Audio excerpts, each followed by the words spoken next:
Хей, сәлем! Біздің тегін марафонға қош келдіңіз. Сізге қазір маркетинг құралдары қалай жұмыс жасайды, сол бойынша мәліметтер беретін боламыз. Алдымен жақсылап танысып алайық. Біздің маркетинг саласында жүргенімізге 3 жыл болды.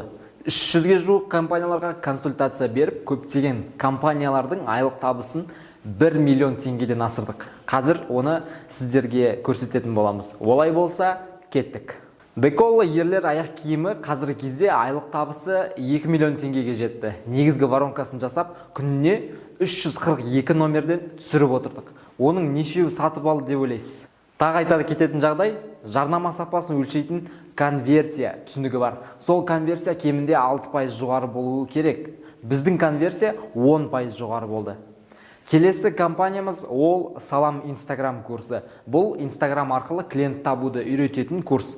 Ол курста ай сайын 900-ге жуық түлектер оқып шығады.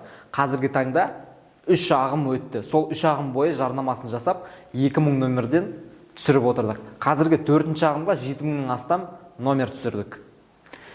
Келесі компаниямыз ол бизнес бастау кәсіпкерлік мектебі. Бұл компанияда 2 айда кемінде 1500 адам оқиды. Компанияға қызмет көрсетіп бастағалы, біз ай сайын кемінде 23 000 номер түсіріп отырмыз. Келесі компаниямыз қолөнер курсы. Бұл курста құрақ көрпе тігуді онлайн түрде үйрететін курс.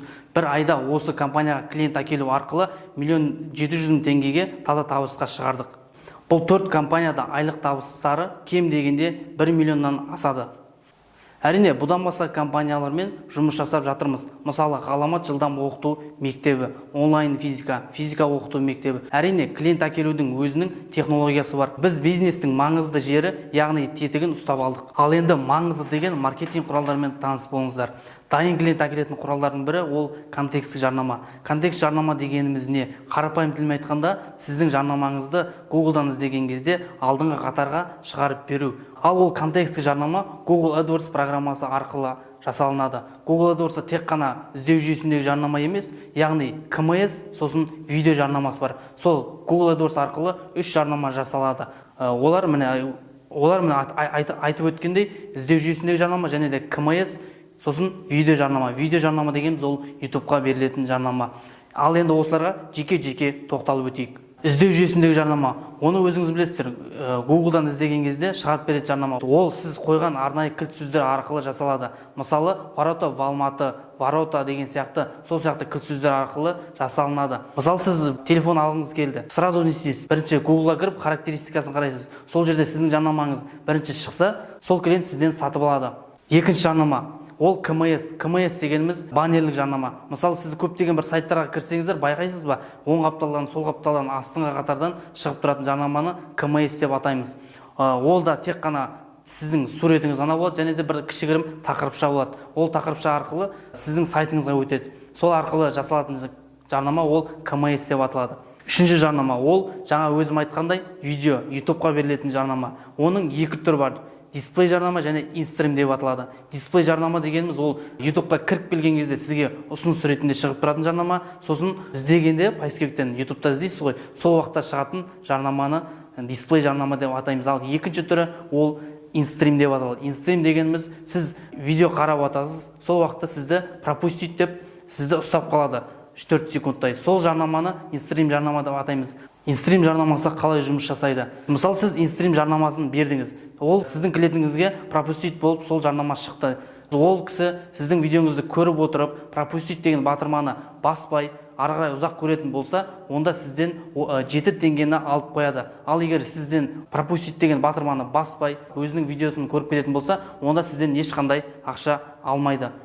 Сол түсінікті деп ойлаймын. Ал енді маңызды құралдардың бірі ол таргетинг құралы.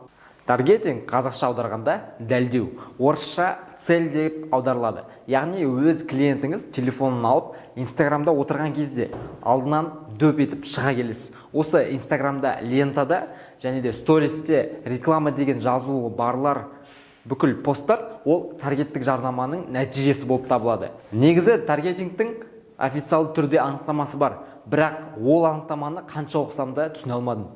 Сондықтан сіздерге қарапайым қазақ тілінде түсіндіріп отырмын. Мысалы, холодильник сататын бизнесмен көшеге шығып, мен холодильник сатамын деп жар салып жатыр делік.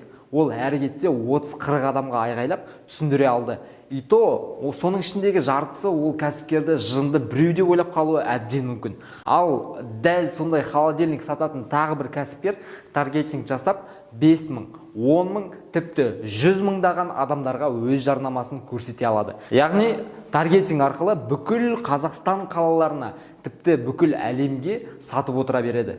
Қысқаша айтайын, таргетинг бұл өте мықты құрал. Таргетингті тек өзіңіздің тауарыңызды сату үшін ғана емес, одан басқа YouTube'дағы видеоларыңызды жарнамалауға, Instagram'дағы подписчиктер әкелуге, брендіңіздің танымалдылығын арттыруға, клиентіңіздің номерін алып қалуға, Android, iOS приложениені жарнамалауға. Кафеңіз болса, кафеңізге тікелей клиенттерді әкелуге болады. Жалпы таргетинг арқылы кез келген нәрсені жарнамалауға болатынына көз жеткіздік. Және де сізде таргетинг туралы жалпы түсінік қалыптасты деген ойдамыз. Біз трафик курсында таргетинг, контекстік жарнама арқылы толығырақ айтатын боламыз. Бүгін марафонның алғашқы күнін бітірдік. Сізді бірінші күнмен құттықтаймыз.